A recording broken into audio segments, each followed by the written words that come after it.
नमस्कार दोस्तों, कैसे हो आप लोग। उम्मीद करता हूँ आप सब अच्छे होंगे। मैं प्रिंस सर आपको इस यूट्यूब चैनल पर सोशियोलॉजी सब्जेक्ट पढ़ा रहा हूँ। मेरा यूट्यूब चैनल प्रिंस 21 पांडे और इसके साथ मेरा मोबाइल नंबर है 9807781640, जिस पे आपको सोशियोलॉजी संबंधित कोई भी क्वेरीज हो आप इस पे कांटेक्ट कर सकते हो, बट एक पर्टिकुलर टाइम पे।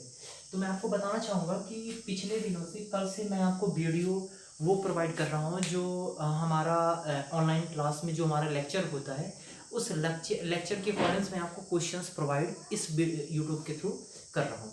ठीक है, तो मैं आपको बताना चाहूँगा कल की जो क्लास में हुआ था, कल का जो मॉर्निंग का क्लास था हमारा ऑनलाइन जूम ऐप का, वो लेक्चर श्री एम श्रीनिवास पर बेस्ड था और उससे संबंधित मैंने आपको क्वेश्चंस प्रोवाइड किया है। आपने नहीं देखा है तो आप प्लीज़ जाइएगा, पीछे वीडियो में मैंने आपको एम श्रीनिवास से संबंधित क्वेश्चंस कुछ दिए थे और उसके बारे में डिस्क्रिप्शन दिया था।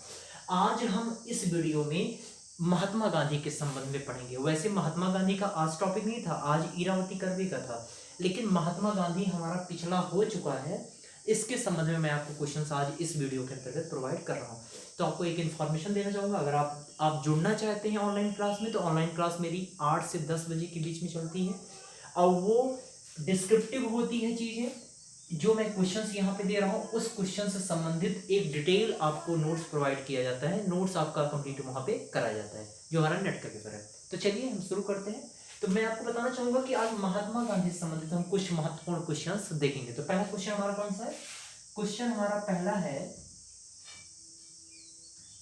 पहला है, महात्मा गांधी ने दक्षिण अफ्रीका में विरोध किस लिए किया था? महात्मा गांधी ने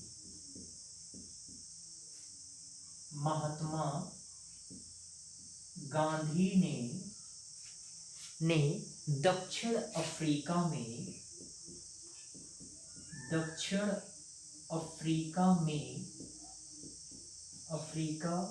में विरोध किस लिए किया? ओके, किस लिए विरोध किया? ओके, तो पहला ऑप्शन क्या किया था? पहला ऑप्शन आपका क्या हो जाएगा? ए। पहला ऑप्शन है रंग भेद की नीति के कारण। रंग भेद की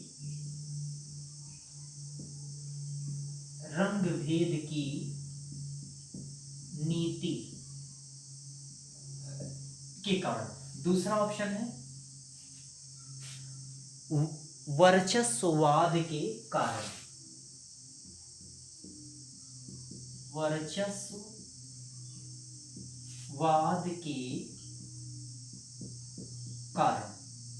सी ऑप्शन है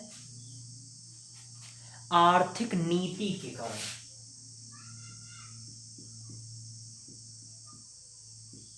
आर्थिक नीति के कारण। डी है आपका इनमें से कोई नहीं।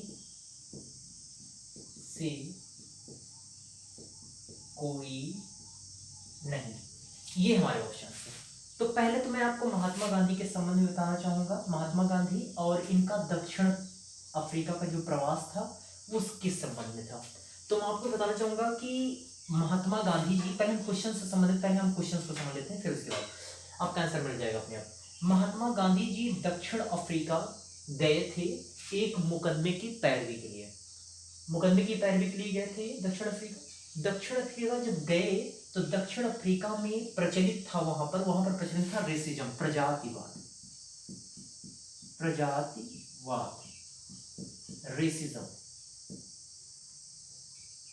रेसिज्म वहां पर प्रचलित था। रेसिज्म जब प्रचलित था वहां पे, तो प्रजातिवाद में रेसिज्म वहां पर प्रचलित था। और प्रजातिवाद का आशय क्या होता है, यानी क्या होता है इसमें क्या होता है, यानी प्रजाति में क्या होता है? शारीरिक विशेषता और शारीरिक विशेषता विशेष रूप से कलर को लिया जाता है। कलर यानी रेसिज्म में ये होता है कि कलर के आधार पर, कलर यानी काला और गोरा, इसके आधार पर क्या किया जाता है? भेदभाव किया जाता है प्रजातिवाद में। यानी किसी प्रजाति विशेष को अन्य प्रजाति से क्या की जाती है, कुछ विशिष्ट वरीयता प्रदान की जाती है। तो वहां पर गोरे लोग थे और गोरे लोगों द्वारा काले लोगों की, काले मीन्स यहाँ पे भारतीय जो प्रवासी थे उन्हें काला भी कहा जाता था, इनका इनका शोषण किया जा रहा था। किनके द्वारा? गोरों द्वारा किया जा रहा था। तो उन्होंने इसका क्या किया, उन्होंने वहां पर विरोध किया। ठीक है, वैसे तो मुकदमे की पैरवी के लिए गए थे, लेकिन उन्होंने ये देखा वहां पर प्रजातिवाद के प्रचलन को। अब विरोध किस लिए किया था दक्षिण अफ्रीका? फिर उसका इन्होंने क्या किया, विरोध किया कि जो काले जो भाने भारतीय प्रवासी थे उनके लिए उन्होंने फिर क्या किया, दक्षिण अफ्रीका में विरोध किया। अब देखिए आप ऑप्शन देख लीजिए इसमें से। और एक चीज और बताना चाहूंगा कि महात्मा गांधी फिर दक्षिण अफ्रीका से जब लौटे थे तो 1915 में भारत में लौटे थे। ये भी आपको पता होना चाहिए, 1915 में भारत में लौटे थे। देखिए मैं आपसे क्वेश्चंस 5 कराऊंगा एक वीडियो में, 5 या 4 हो सकता है शायद, मैं काउंट करके नहीं करा रहा हूँ। लेकिन आपका जो क्वेश्चंस होगा उससे संबंधित अगर और भी क्वेश्चंस अगर आते हैं तो आपका श्योरली वो सही होगा। तो ध्यान रखिएगा, आप क्वेश्चंस पे मत देखिए, क्वेश्चंस के डिस्क्रिप्शंस पे ज्यादा फोकस करिए, कितना वहां पर डीपली बताया जा रहा है उस क्वेश्चन से संबंधित। तो अब हम लोग ऑप्शन पे चलते हैं। तो इन्होंने भारत में लौटे थे, ये भी क्वेश्चन हमारा आ सकता है। तो पहला हमारा क्या है ऑप्शन, रंग भेद की नीति। रंग भेद क्या होता है, यानी कलर, मैंने आपको बताया था ना, कलर के आधार पर जो वहां पर प्रजातिवाद था उसी का विरोध उन्होंने किया था। नेक्स्ट, आर्थिक नीति के कारण, आर्थिक ऐसी कोई समस्या नहीं थी आर्थिक आधार पर जिसके आधार पर उन्होंने विरोध किया होगा। वर्चस्व, यानी किसी का वर्चस्व, किसी विशेष समुदाय का वर्चस्व हो यहाँ पे। ठीक है, यहाँ पर किसी विशेष समुदाय का, देखिए ये इनडायरेक्टली काफी हद तक, क्योंकि वर्चस्व किसका था, गोरों लोगों का था, जो शोषण करने वाले थे पूंजी वर्ग उनका था वर्चस्व। तो ये कुछ हद तक हो सकता है, लेकिन प्रायोरिटी आपको किसको देना पड़ेगा, मुख्यतः प्रजातिवाद में, यानी रंग भेद की नीति का विरोध किया था इन्होंने। और इनमें से यहाँ पे लास्ट कोई नहीं है ऑप्शन, तो आपके पास कोई ऐसा ऑप्शन नहीं बचता है जो आप इसको भी सही मान सको, या ए और बी करके अगर कहीं ऑप्शन होता तब आप सही कर सकते, लेकिन ऐसा है नहीं। तो आप पहला प्रायोरिटी किसको दोगे, रंग भेद की नीति। आई होप अब क्लियर हो गया। वर्चस्व यानी किसी व्यक्ति विशेष का किसी समुदाय के प्रति क्या होना, उत्कृष्ट होना, ये होगा वर्चस्व। ठीक है, आई होप समझ में आ गया होगा। आइए हम नेक्स्ट क्वेश्चन पे आइए चलते हैं, आप स्क्रीनशॉट ले सकते हैं। और ये वहां से फिर ये समस्या सॉल्व करके फिर उन्होंने 1915 में भारत में पदार्पण किया। चलिए नेक्स्ट हमारा क्वेश्चन है गांधी जी से संबंधित ही, गांधी जी से ही संबंधित हमारा नेक्स्ट क्वेश्चन है। क्वेश्चन है दूसरा क्वेश्चन, गांधी जी के जीवन का मूल मंत्र क्या था। मैंने कहा सेकंड हमारा क्वेश्चन है,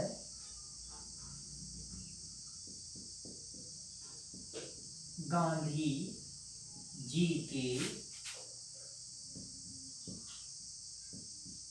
जीवन का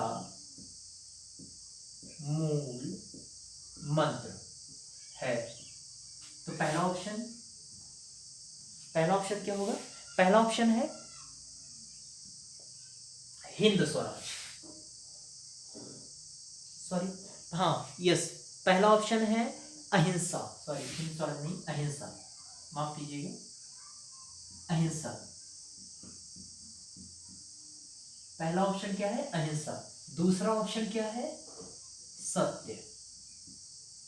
और तीसरा ऑप्शन क्या है, सत्य एवं अहिंसा,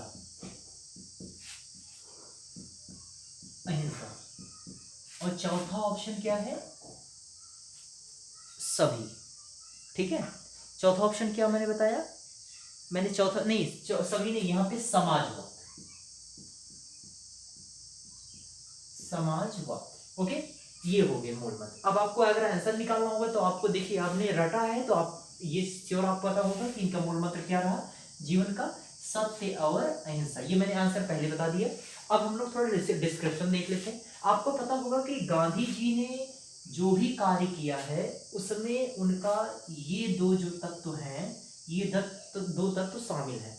ये कहते हैं कि इनके कार्य करने का जो माध्यम है या साधन, माध्यम या साधन है कार्य करने का, वो क्या है, अहिंसात्मक है। यानी किसी भी चीज का, किसी भी समस्या का अगर ये विरोध करते थे तो उस विरोध करने के लिए ये हिंसा का पर बल नहीं देते थे, बल्कि अहिंसा का बल, यानी उस पर हम विरोध, शांतिपूर्ण विरोध करके उससे क्या करेंगे, समस्या से निजात पा लेंगे। ये ऐसा इनका मानना था।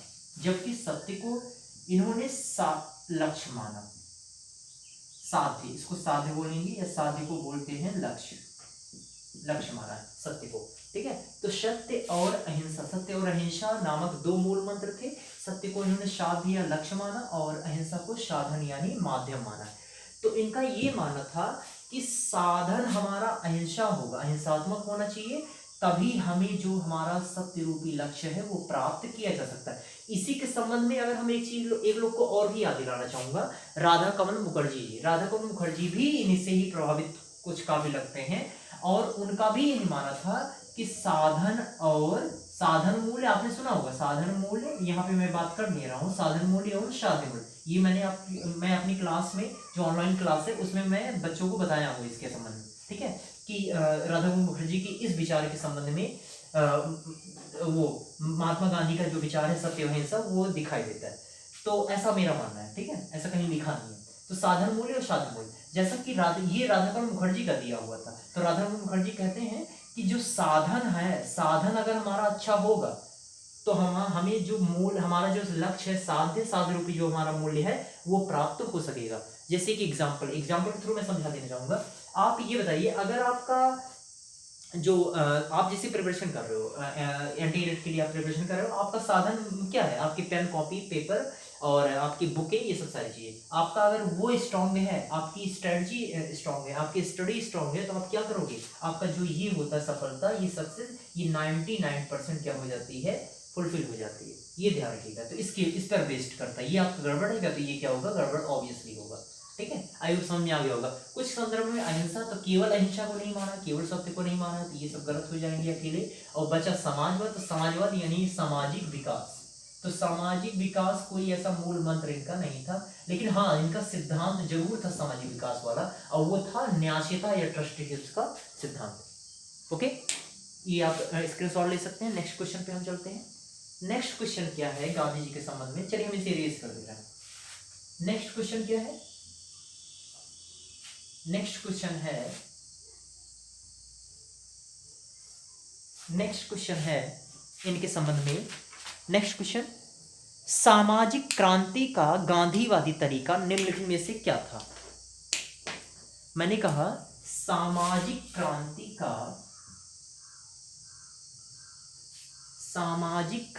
का गांधीवादी तरीका निम्नलिखित में से क्या था। सामाजिक क्रांति का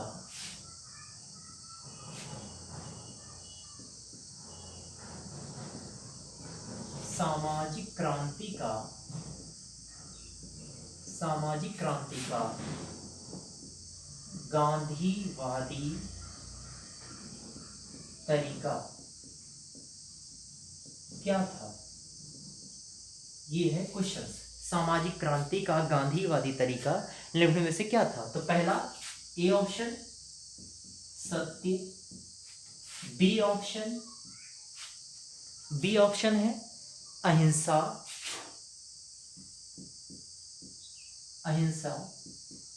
सी ऑप्शन है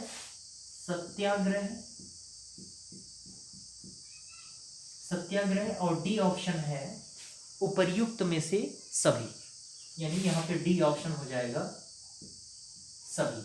देखिए मैं आपको बताया क्वेश्चंस क्या है, सामाजिक क्रांति का, यानी जो ये समाज की समस्याओं के विरोध में जो ये क्रांति करते थे गांधी जी, उनका तरीका क्या था। तो आपको बताना चाहूंगा कि सत्य और अहिंसा, देखिए ये दोनों अलग हो गए हैं। अगर एक साथ होते तो काफी हद तक थोड़ा हम सोच सकते थे, तो ये अलग अलग है, तो इस प्रकार से थोड़ा हम नहीं सोच सकेंगे। आप देखे थे कि इनका तरीका क्या था, ये तरीका है सत्याग्रह, इसका आंसर सत्याग्रह होगा, सभी नहीं होंगे यहाँ पे, ध्यान रखिएगा इसे। तो सत्याग्रह का मतलब क्या होता है, इसका शाब्दिक अर्थ होता है सत्य के प्रति आग्रह, यानी इस सत्याग्रह के संबंध में इनका ये लॉजिक था कि सत्य पर ही हम निर्भर होकर, सत्य पर ही निर्भर होकर हम कार्य पूर्ण कर सकते हैं, या अपने लक्ष्य को हासिल कर सकते हैं।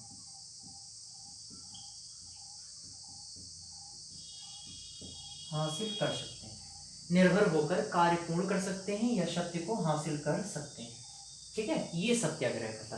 तो सामाजिक क्रांति का गांधीवादी तरीका क्या था? सत्याग्रह, सत्य और अहिंसा नहीं, सत्याग्रह। आई होप ये समझ होगा। नेक्स्ट क्वेश्चन पे हम चलते हैं आगे। देखिए, इसके बारे में कुछ और डिस्कशन नहीं था, इसलिए मैंने नहीं लिया। इसके बारे में कुछ ऐसा बताया नहीं मैंने। ठीक है, जो भी था जरूरी वो मैंने आपको बता दिया यहाँ पे। तीसरा क्वेश्चन हमारा, चौथा हमारा क्वेश्चन क्या है इनसे संबंधित महत्वपूर्ण क्वेश्चन? चौथा क्वेश्चन है, गांधी जी का ट्रस्टीशिप का सिद्धांत किसने दिया? मैंने कहा न्यासिता या ट्रस्टीशिप का सिद्धांत। गांधी जी तो मैं बोल दिया ऐसा ही, न्यासिता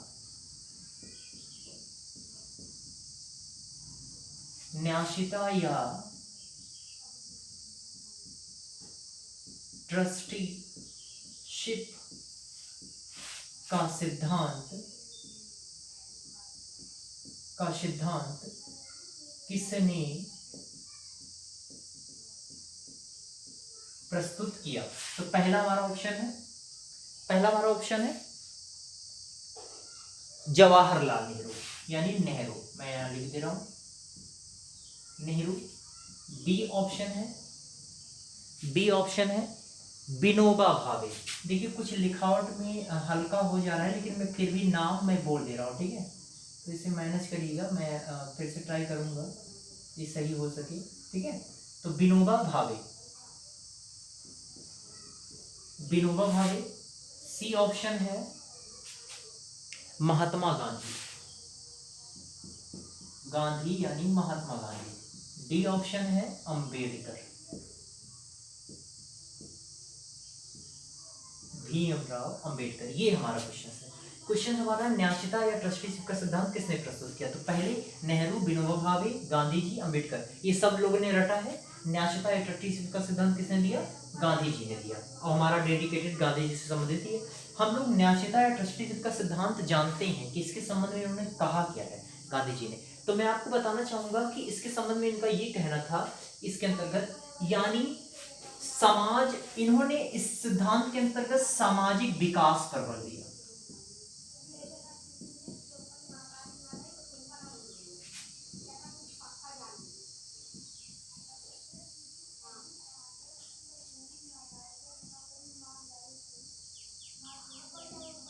सामाजिक विकास पर बल दिया।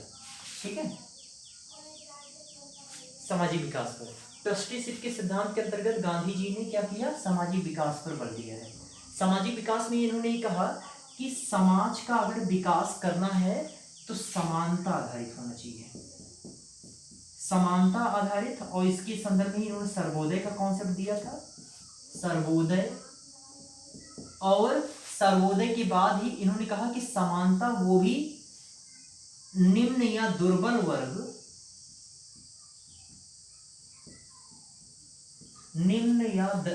वर्ग का प्रमुख रूप से, और यही सर्वोदय परिवर्तित हो जाता है अंत्योदय में। ठीक है, अंत्योदय ये कॉन्सेप्ट था। मैंने कहा न्यासिता या ट्रस्टीशिप का सिद्धांत जो था वो इसमें सामाजिक विकास पर बल देते हैं। और सामाजिक का इनका ये मानना था कि समाज का अगर विकास करना है तो हमें समानता आधारित विकास करना है, समाज में समानता आधारित विकास होना चाहिए। और ये इनकी सर्वोदय के अंतर्गत आता है। और इसके बाद भी इन्होंने कहा कि समानता वो ही कब होगी जब इसमें सबसे पहले प्रायोरिटी किसको देना चाहिए? निम्न या दुर्बल वर्ग, जो वंचित वर्ग है उसका पहले ख्याल रखना चाहिए इसके अंतर्गत। और ये इनका बाद में कन्वर्ट हो गया अवधारणा में सर्वोदय अंत्योदय। ओके, अब यहाँ पे क्वेश्चन आता है कि समानता आधारित। और तो अब ट्रस्टीशिप, इसके बारे में और इन्होंने क्या कहा? तो इन्होंने ये कहा कि जो ट्रस्टीशिप सिद्धांत है इसमें जो पूंजीपति वर्ग है, यानी जिनके पास वस्तुएं हैं, उनको ये चाहिए, यानी मनुष्य को, इसके अंतर्गत उन्होंने कहा कि मनुष्य को अपनी आवश्यकता